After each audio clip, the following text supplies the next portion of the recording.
CPI സംസ്ഥാന secretary Binoy Viswam ഇപ്പോൾ നമുക്കൊപ്പം ചേരുന്നുണ്ട്. സഹായ്, പാർട്ടി കോൺഗ്രസ് 100-ാം വാർഷികം എത്തി നിൽക്കുന്ന ഒരു സാഹചര്യത്തിലാണ് 25-ാം പാർട്ടി കോൺഗ്രസ്. അതോടൊപ്പം കേരളത്തിൽ അടുത്തൊരു നിയമസഭാ തെരഞ്ഞെടുപ്പിലേക്ക് പോകുന്നു. തുടർ ഭരണത്തിൻ്റെ എല്ലാ സാധ്യതകളും നിലനിൽക്കുന്നു. എത്രത്തോളം പ്രാധാന്യമാണ് ഈ കാര്യങ്ങളെല്ലാം പാർട്ടി കോൺഗ്രസിന്? ഈ പാർട്ടി കോൺഗ്രസിൻ്റെ പശ്ചാത്തലം അങ്ങേയറ്റം രാഷ്ട്രീയ പ്രാധാന്യമേറിയ ഒന്നാണ്. ഇന്ത്യൻ രാഷ്ട്രീയത്തിൽ RSSും BJPയും ചേർന്ന് ഫാസിസ്റ്റ് വിപത്തിൻ്റെ കനത്ത കാർമേഘപടൽ ഉയർത്തുമ്പോൾ ഇന്ത്യക്ക് അവിടെ മുട്ടുകുത്താൻ പറ്റില്ല. ഇന്ത്യ ഇതിനെ മുറിച്ച് കിടക്കണം, മുമ്പോട്ട് പോകണം. ഇന്ത്യയുടെ മതേതര ജനാധിപത്യ മൂല്യങ്ങളെ സംരക്ഷിക്കണം, ജനതാല്പര്യങ്ങൾ ഉയർത്തിപ്പിടിക്കണം. അതിനൊരു ബദൽ മാർഗം വേണം. ആ ഇന്ത്യ തേടുന്ന ബദൽ വഴിയുടെ പ്രതീകമായിട്ടാണ് കമ്മ്യൂണിസ്റ്റ് പാർട്ടി LDFനെ കാണുന്നത്. LDFിൻ്റെ രാഷ്ട്രീയം, അതിൻ്റെ ഗവൺമെൻറ് കേരളത്തിന് മാത്രം ബാധകമായ ഒന്നല്ല, അത് ഇന്ത്യക്ക് മുഴുവനും ബാധകമാണ്. ഇന്ത്യൻ ജനങ്ങൾക്ക് മുഴുവനും RSS BJP അടിച്ചേൽപ്പിച്ച ഇരുട്ടിൽ നിന്ന് വഴി കാണിക്കുന്ന ഈ പ്രകാശഗോപുരം അത് ശക്തിപ്പെടണം. ഇതാണ് CPI നിലപാട്. ആ അർത്ഥത്തിൽ മൂന്നാം ഊഴം വേണം, മൂന്നാം ഊഴം ഉണ്ടാകണം. അങ്ങനെ പ്രകാശമിക്കുമ്പോൾ LDF ഗവൺമെൻറ്റിൻ്റെ ഭരണത്തെ ഇടതുപക്ഷ നോട്ടപ്പാടിൽ കമ്മ്യൂണിസ്റ്റ് പാർട്ടി സമീപിക്കും. അത് നോക്കുന്നതും പറയേണ്ടത് പറയുന്നതും ഒരിക്കലും നേരിയ അളവിൽ പോലും LDF ദുർബലമാക്കാൻ വേണ്ടിയല്ല.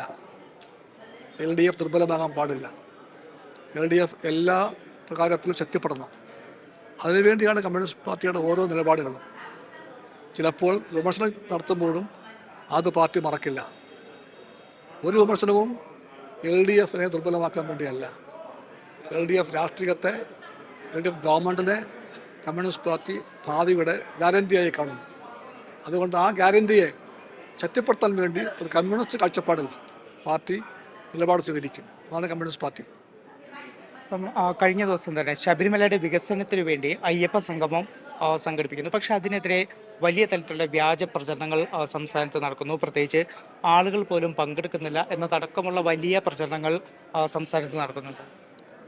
തിരുവിതാംകൂർ ദേവസ്വം ബോർഡിൻ്റെ അവകാശമാണ് അപ്രകാരം ഒരു അയ്യപ്പ സംഗമം സംഘടിപ്പിക്കണമെങ്കിൽ സംഘടിപ്പിക്കുക എന്നുള്ളത്. അവരത് ഡിസ്കസ് ചെയ്തു, സംഘടിപ്പിക്കാൻ തീരുമാനിച്ചു, സംഘടിപ്പിച്ചു. അത് ദേവസ്വം ബോർഡിൻ്റെ അവകാശമാണ്. അതുപ്രകാരം എത്ര ആൾ വന്നു എണ്ണമെടുക്കാം. എണ്ണമെടുത്താൽ എല്ലാവർക്കും ബോധ്യപ്പെടും അവിടെ വന്ന എണ്ണം ഒട്ടും കുറവല്ല. അത് അറിയാതെ കണക്കിൻ്റെ കള്ളക്കണക്ക് പറയാൻ പാടില്ല, ഉള്ള കണക്ക് പറയുക. അപ്പോൾ എല്ലാവർക്കും ബോധ്യമാകും അയ്യപ്പ സംഗമം പരാജയമല്ലാതെ വിജയമാണ്. വീണ്ടും പാർട്ടി കോൺഗ്രസിലേക്ക് വന്നു കഴിഞ്ഞാൽ ഒരു പ്രായപരിധി, പാർട്ടി ഭരണഘടനാ പ്രകാരം പ്രായപരിധിയുണ്ട്. അത് കൂടുതൽ കർശനമായി അത് നടപ്പിലാക്കുന്ന ഒരു സാഹചര്യം ഉണ്ടാവും. ഭരണഘടന എല്ലാവർക്കും ബാധകമാണ്. ഭരണഘടന പാർട്ടിയിലെ ഓരോ ഘടകത്തിനും ഓരോ അംഗത്തിനും ബാധകമാണ്. അതാണ് CPI നിലപാട്. അതാണ് കേരളത്തിൻ്റെ നിലപാട്.